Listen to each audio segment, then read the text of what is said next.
Então hoje nós vamos abrir a pergunta de número 15, fala da criação. A obra da criação é aquela pela qual Deus, pela fala do seu poder, fez do nada o mundo e tudo quanto nele há, para se nos passar 6 dias e tudo muito bom. Então nós vamos abrir nossas Bíblias lá no livro de Gênesis, capítulo 1. Hoje eu vou falar até em línguas, irmãos. Hoje eu vou falar até em línguas aqui. Estou aprendendo falando em línguas. Daqui a pouco vocês vão ver eu falando em línguas. Gênesis 1, do verso 1 ao verso 5. Amém. Glória a Deus.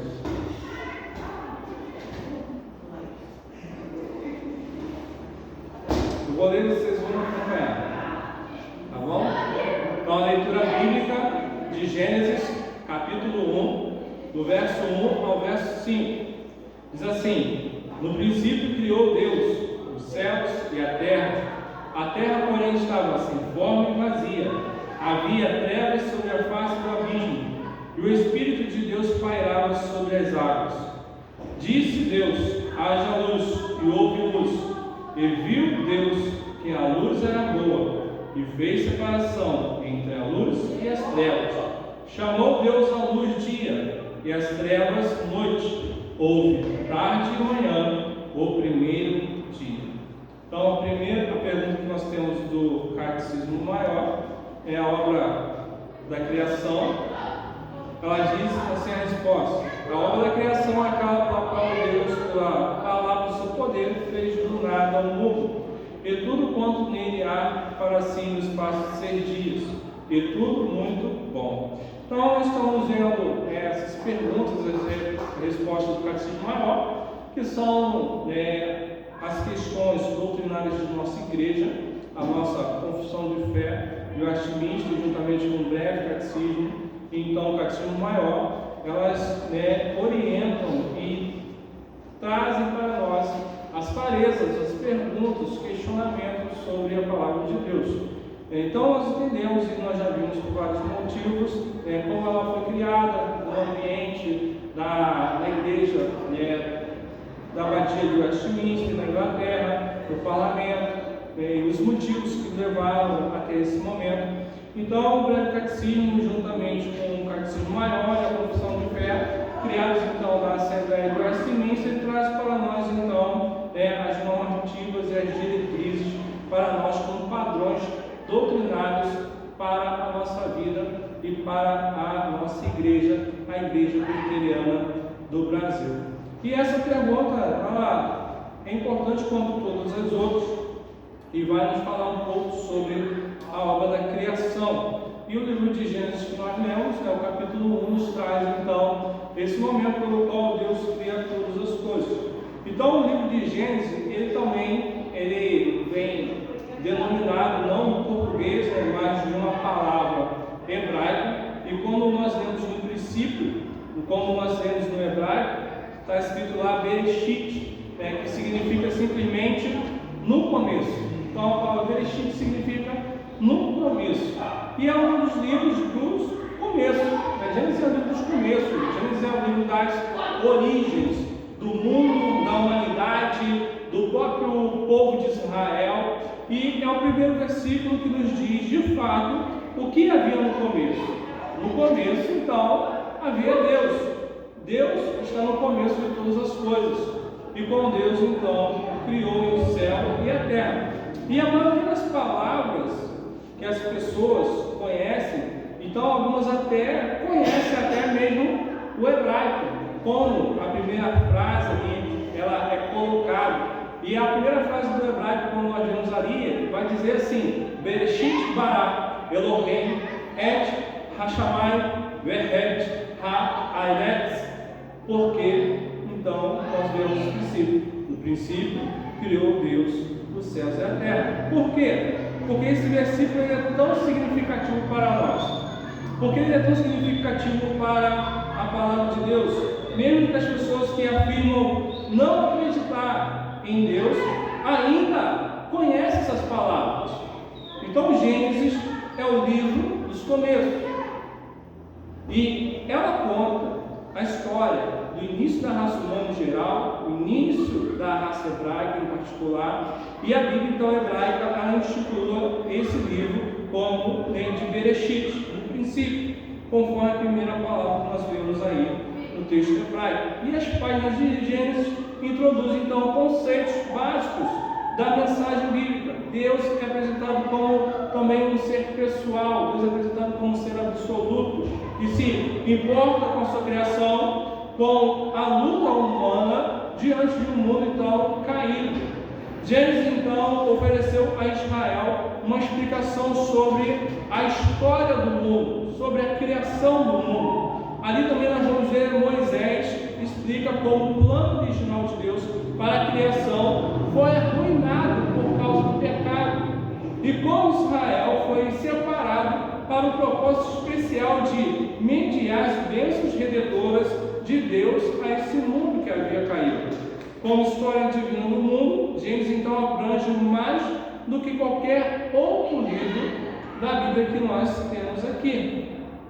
E Hebreus também, como nós lemos, e vamos depois voltar novamente nesse texto de Hebreus 11, versículo 3 e 6, também nos fala um pouco sobre a criação, mas nos fala também sobre entender a criação na perspectiva da fé.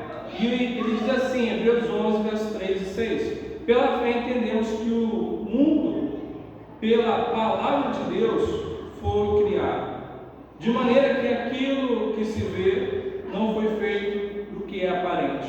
Ora, sem fé é impossível agradar, porque é necessário que aquele que se aproxima de Deus creia que Ele existe e que é galardoador dos homens e dos que o buscam.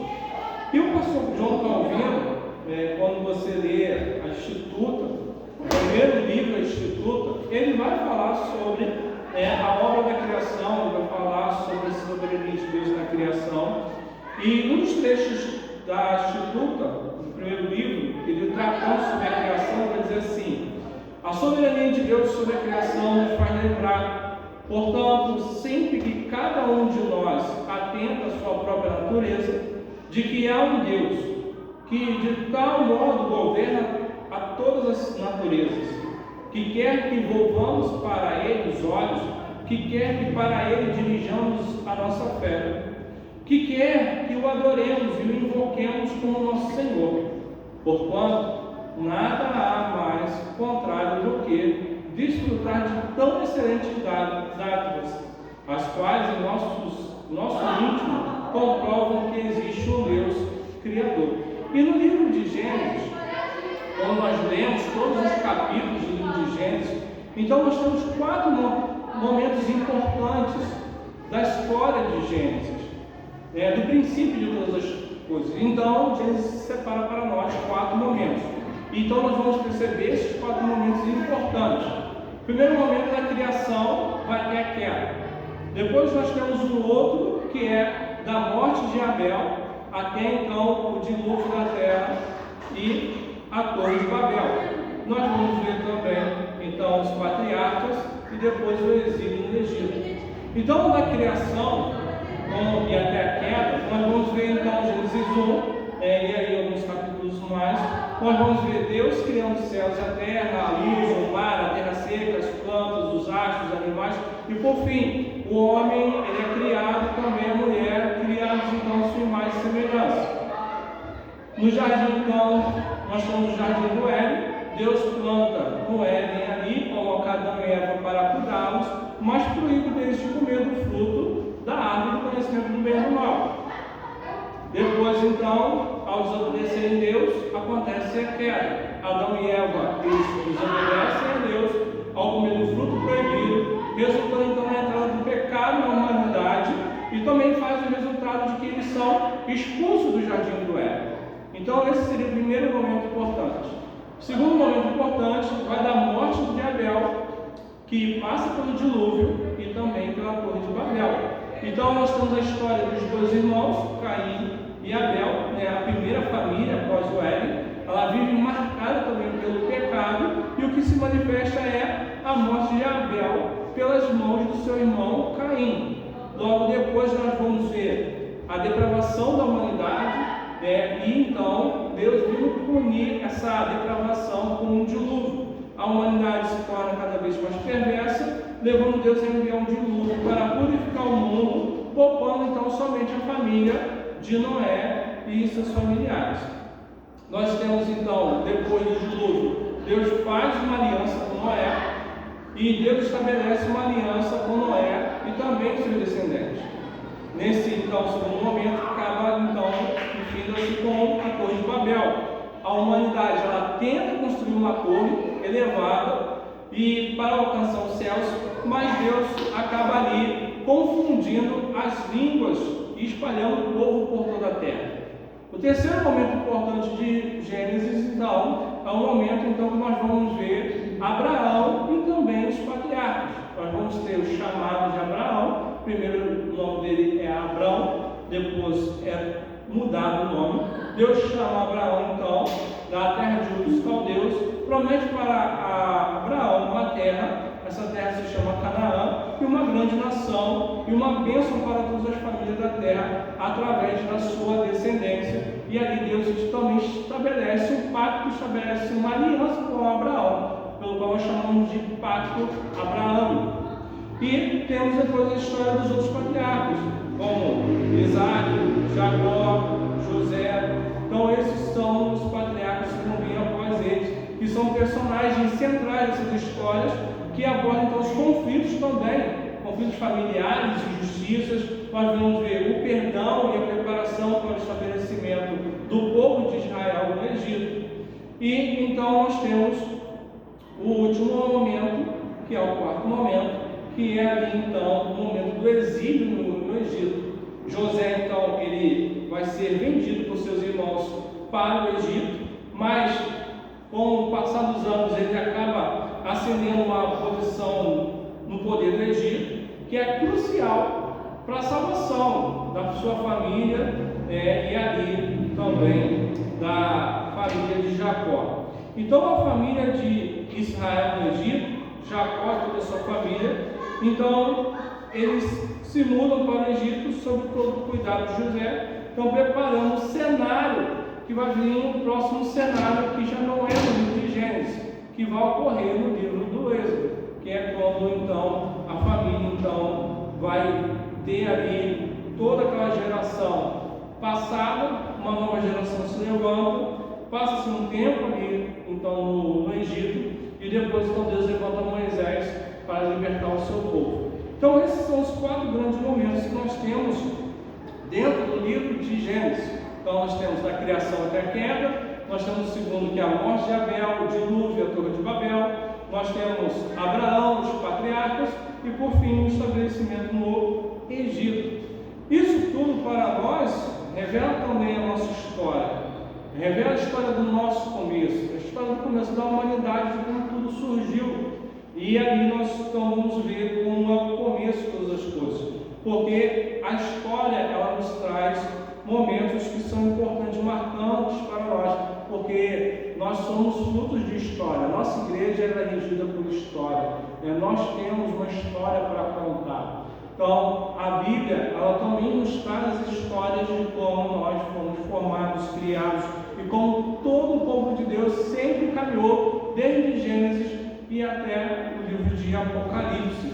Então o começo de todas as coisas existentes nesse mundo, pelo qual Deus então falou, Deus disse, e tudo se fez conforme Deus disse, determinou, decretou. Para tanto, o Salmo 33, verso 9, ele vai dizer: pois ele falou e tudo se fez, e ordenou e tudo passou a existir. E aqui então devemos entender o quê? Que quando Deus fala, algo acontece.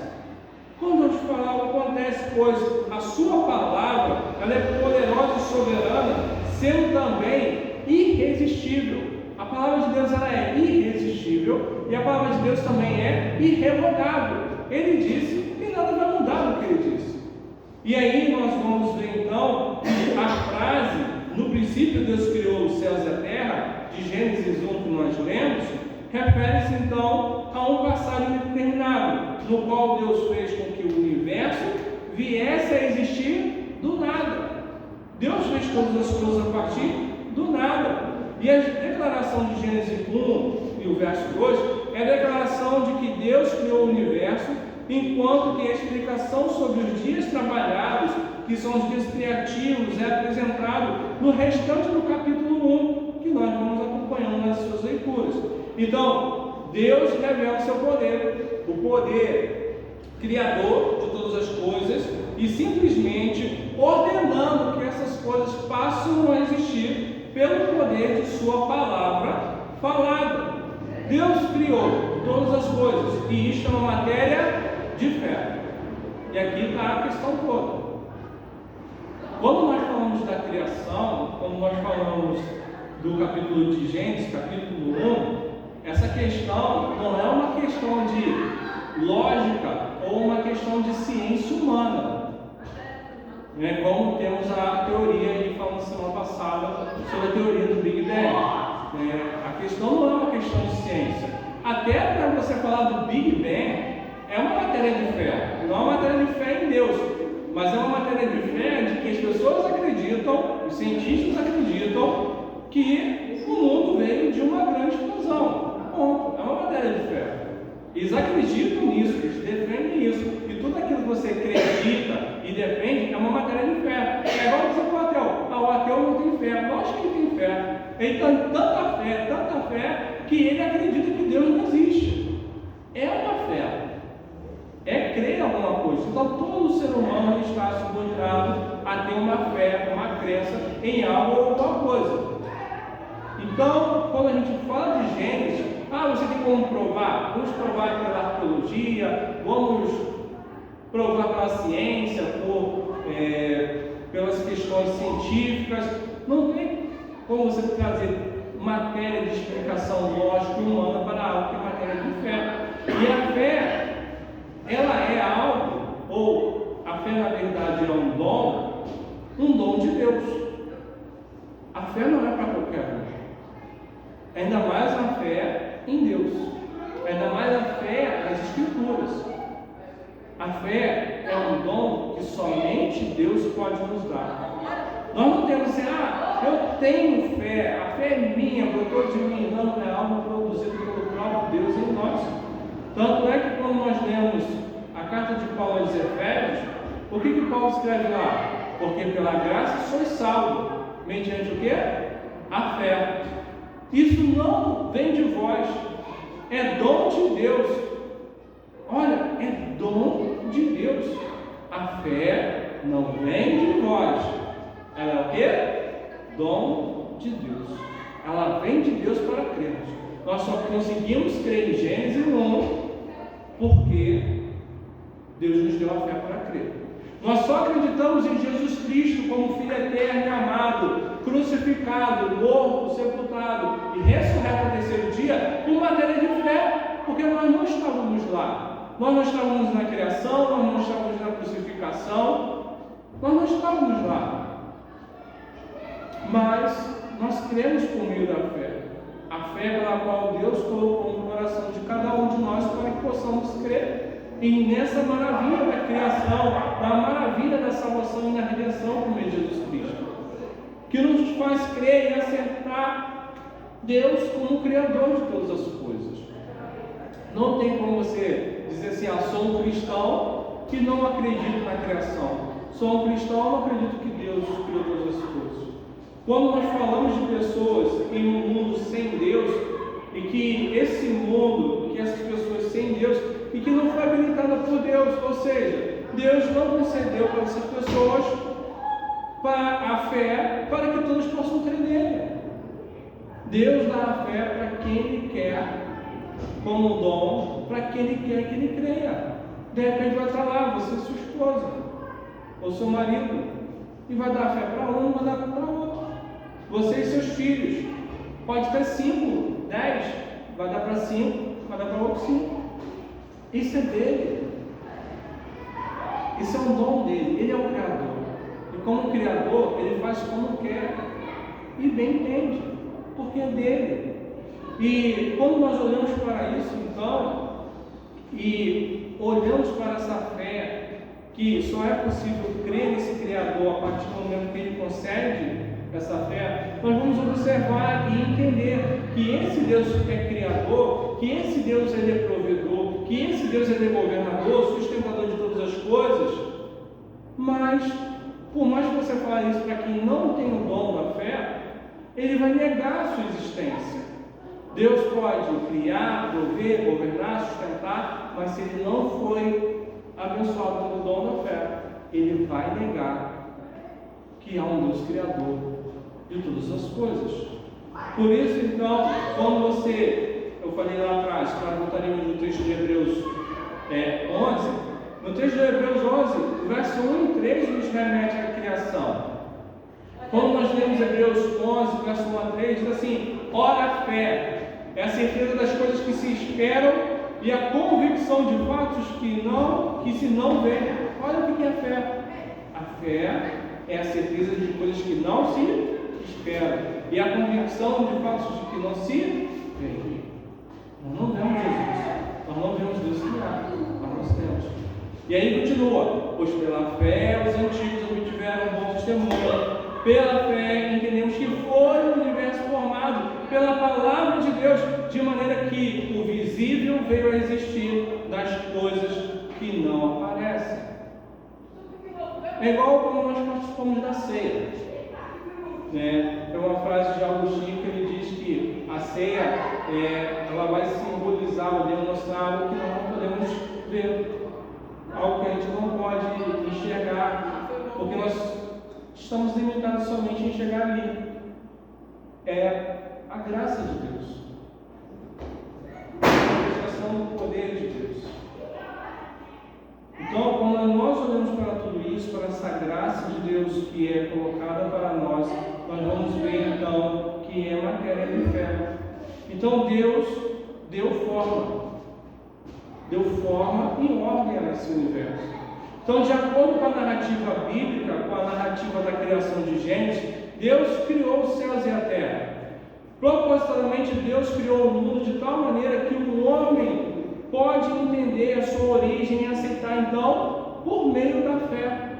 Não existe outro caminho. O homem deve confiar no que Deus revelou sobre si a respeito da criação do universo e a formação do mundo. Então, é pela fé que o homem afirma que a criação se originou com Deus e não tem outro caminho.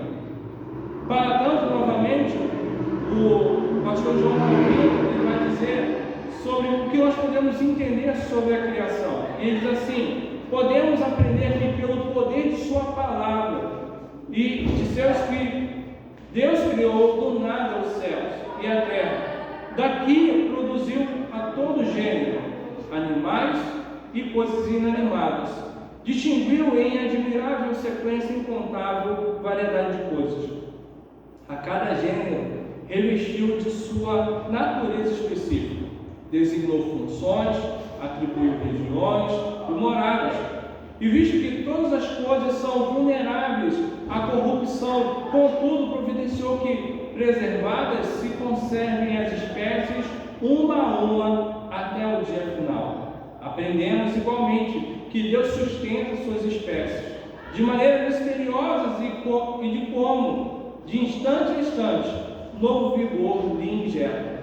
Para outros conferiu o poder de propagação, para que com sua morte não extingam de tudo. Igualmente, adornou o céu e a terra com uma abundância perfeitíssima, e a tudo com diversidade e formosura, como se fosse um grande e magnífico palácio, admirável e mobilado. Para tanto que, como nós lemos e vemos, depois de cada ato da criação, nós vamos ver falando sobre como era bom aquilo que Deus criou. E tudo quanto Deus fez é bom, mas a gente olha e consegue visualizar pela matéria da fé, enxergando que Deus é o Criador e tudo quanto Deus fez é bom. Sempre que chamamos Deus de Criador, o Criador dos céus e da terra, e ao mesmo tempo nos vem à mente em que sua própria mão e poder está administrando então todas as coisas que Ele mesmo criou, nós vamos ter sempre a sensação e a certeza em nossos corações de que realmente nós somos filhos de um Deus que nos criou, aos quais Ele tomou sob o seu amparo, aos quais Ele tomou para a sua proteção, para providenciar o nosso sustento, providenciar também a instrução, de sorte que esperamos só dele, de Deus, tudo que é bom. Isso me faz lembrar quando alguém chega para Jesus e diz assim: bom mestre, e Jesus diz: por que me chama de bom? Só existe um que é bom, somente Deus é bom, e Deus é bom demais, e precisamos confiar com toda certeza que jamais haveria de permitir que carecemos de coisas necessárias para a nossa vida, de carecemos de coisas necessárias para o nosso bem-estar. Deus providencia para as aves do campo, Deus providencia para os animais da selva, que Deus providencia para nós, obras da sua criação. Então, devemos entender que Deus é bom, irmãos, e sempre será bom. E tudo quanto Deus criou, Ele criou também muito bom. Então, aquilo que plantamos e acreditamos que será sempre o resultado daquilo que colheremos, mas a lógica da criação também nos ensina que nem sempre o que plantamos será aquilo que vamos colher. Porque Deus plantou com bondade, Deus fez tudo quanto era bom, porém Deus colheu o quê? Desobediência. Deus colheu ingratidão por parte de Adão, por parte de Eva. Às vezes a gente fica se perguntando: poxa, quando eu faço coisa boa, eu vou colher isso. Sabemos que tem um texto que diz: aquilo que o homem semear, isso também ele colherá. Mas apesar disso, por mais que muitas vezes a gente plante coisas boas, muitas das vezes nós não vamos colher aquilo que não desejávamos colher. Quando nós olhamos para Jesus, todos os milagres que Jesus operou, tudo que Ele fez, a manifestação do seu poder, curando, libertando, mas olha o final, olha o que aconteceu com o mestre. Mas nem por causa disso, Deus deixou de amar o mundo pelo qual Ele criou.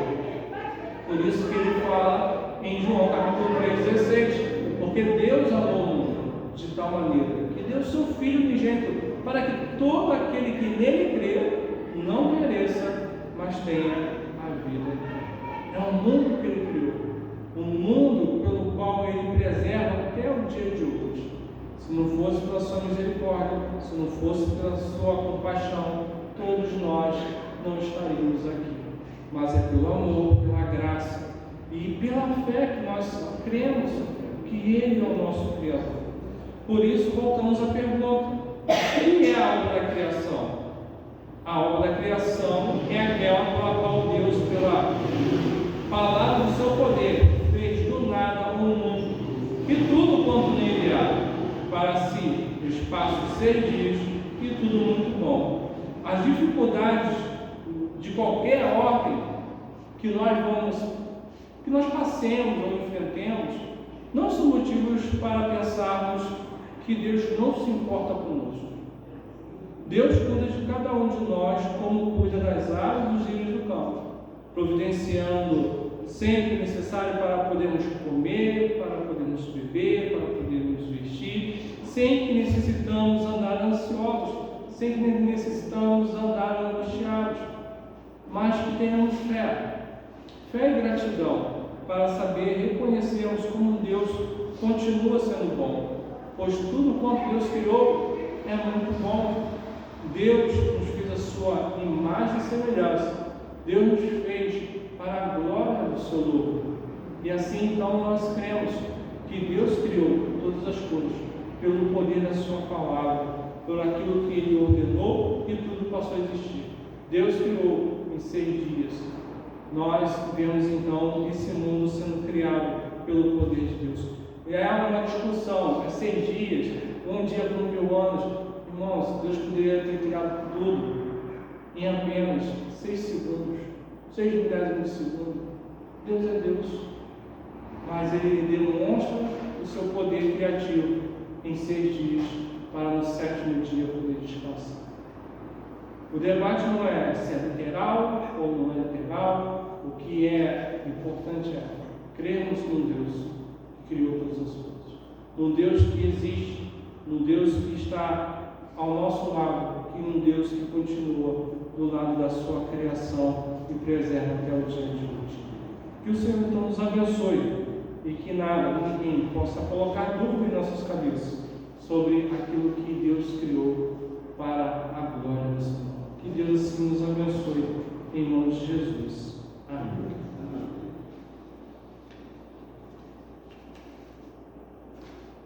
Vocês querem fazer alguma pergunta? Vamos tirar alguma dúvida? Eu observo aqui, nesse início que nós temos, primeiro livro de Gênesis, que as trevas, elas, como diz, no princípio criou Deus os céus e a terra.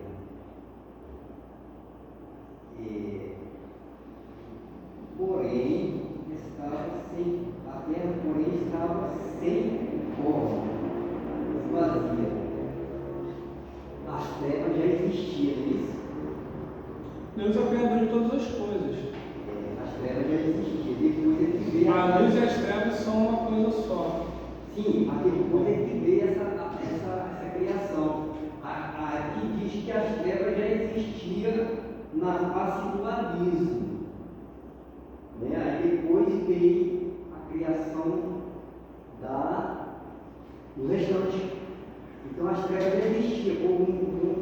Um dos casos, a treva aqui depois ele transforma a treva, Deus transforma em noite. Né? Aí Deus fez treva, noite e dia, luz. Né? Então a gente observa que as trevas já sempre existiam, mesmo antes da criação. É porque o texto, porque assim, há uma discussão muito grande sobre esse texto do capítulo 1 com o texto do capítulo 2. E aí, eu não vou fazer isso para não ficar confundindo a cabeça de vocês. Tem gente que aceita e tem gente que não aceita. Esse é o problema do capítulo 1 de Gênesis e capítulo 2 de Gênesis. Porque o capítulo 1 do Gênesis, ele não trata necessariamente de uma criação a partir do nada. O que trata é o capítulo 2 de Gênesis. Tá? Porque o capítulo 1 de Gênesis, o que dá a entender também é uma criação daquilo que já existia. Então, daquilo que já existia, é daquilo que o próprio Deus já tinha criado. Da própria formação. Já tinha criado, só que acontece? Dentro dessa criação anterior, Deus pega tudo que estava fora do lugar e coloca tudo no seu lugar. Entendeu? Então, Deus ali, vamos dizer assim, é como se Deus entrasse num quarto todo bagunçado e botasse todas as coisas no lugar. Estava lá a lâmpada queimada, né? Tudo bagunçado, e aí você entra no quarto, você bota a lâmpada, passa a existir luz, você organiza o quarto, bota cada coisa no seu lugar. O que você vê em Gênesis 1 e 2, vocês têm esses dois relatos da criação. Na verdade, quando você olha para Gênesis 2, o que dá mais a entender que é a partir do nada. Já Gênesis 1, o princípio é que você tem uma criação a partir de algo que já existia do caos, né? Mesmo sendo Deus o criador disso tudo. E depois o que ele mesmo faz é ele mesmo botar no lugar todas as coisas. Essa explicação está um pouco mais complexa de explicar. Mas as duas falam de um Deus que criou as duas coisas. O que Deus não é criador? Deus não é criador do pecado. Essa aí que é a grande questão. Tá? Deus não é o criador do pecado. O pecado acontece pela desobediência humana, né? Ou a própria desobediência dos anjos, né? Que acontece no céu.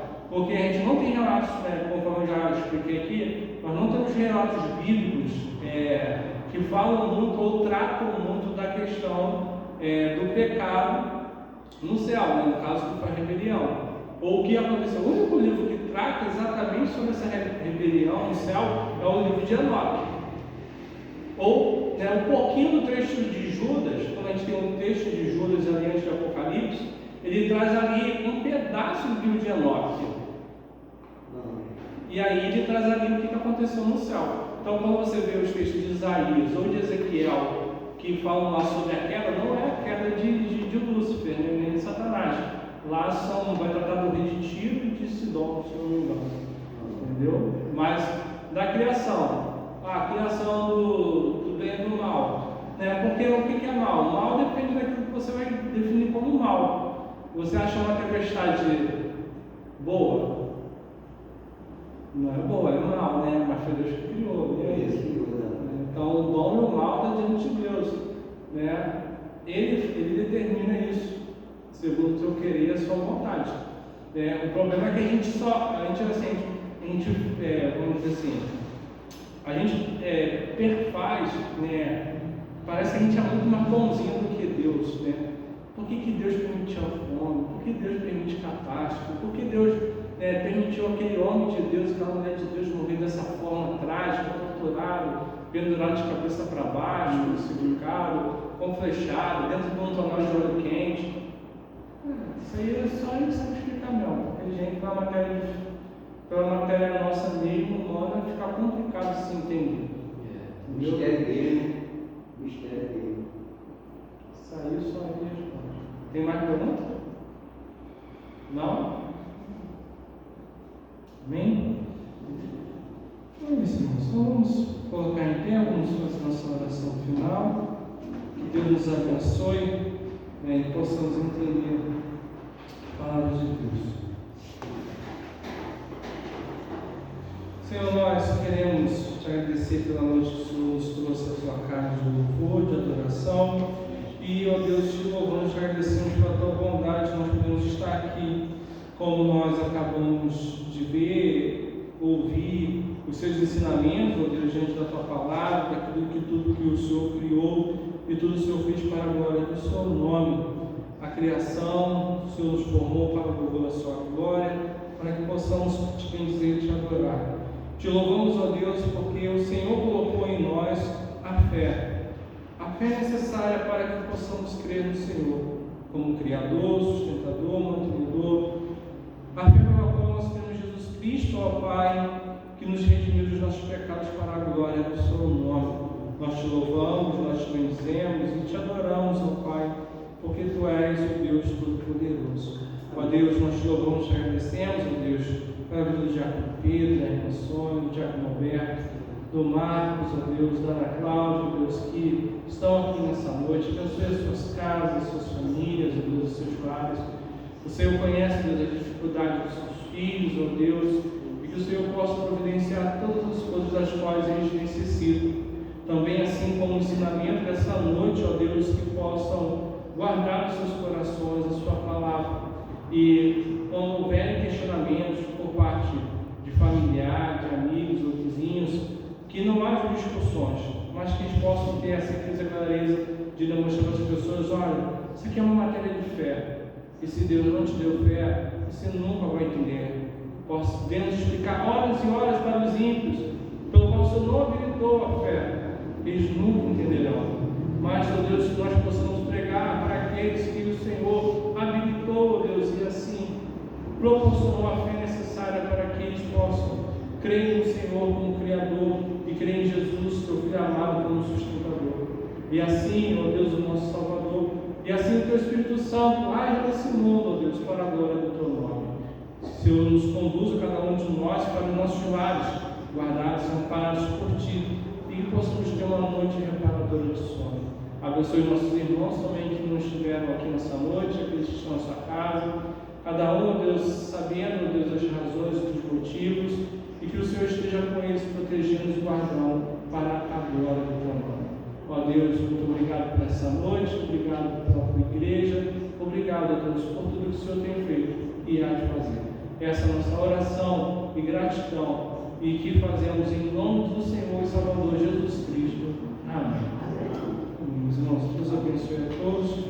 Até domingo, se Deus assim nos permitir.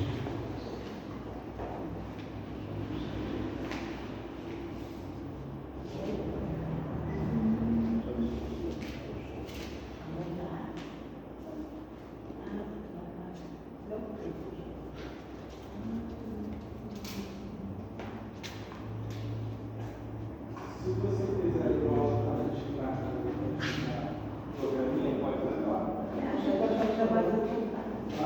Eu consigo baixar o celular.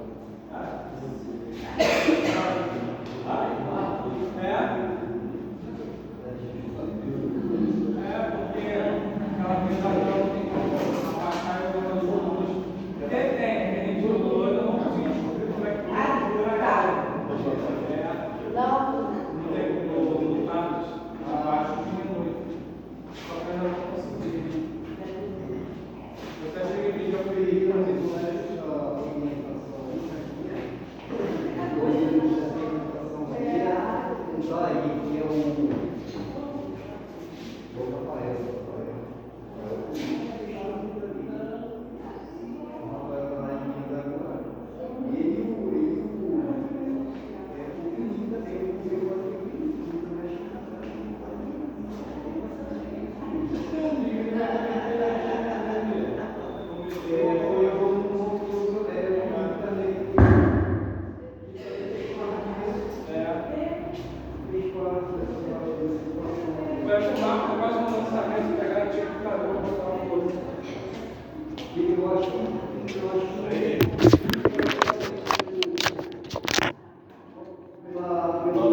pai.